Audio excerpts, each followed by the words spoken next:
晓明、张涵予、周迅、李冰冰、苏有朋、王志文主演的09年最强谍战片《风声》即将在9月30号上映。今天，主演黄晓明、邓家佳、导演陈复国出席了该片的湖南媒体见面会。电影主演黄晓明在发布会前接受了《潇湘晨报》和红网的专访，对影迷关心的问题进行了相关的回答。潇湘晨报的读者朋友们，大家好，我是黄晓明。那我是有排斥的，我还专门跟导演讨论过一次这个事情。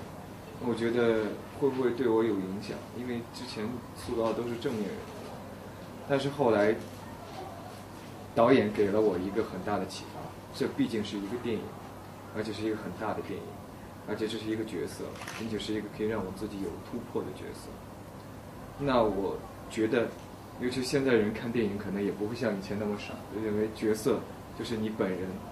所以我觉得正好也赶上建国60年吧，也算是给建国60年献上了一份礼物吧，一次牺牲，但算是一份礼物。是我们看了那个你跟李冰冰的那一场戏，很著名的那个经典的拖戏，就是被删减太多了，就是你怎么看呢？好像李冰冰她也觉得挺愉快的。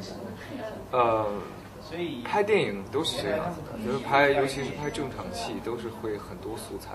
你像那场戏就是删掉了我跟他的一些比较细致的戏，用一些比较零碎的镜头来表达。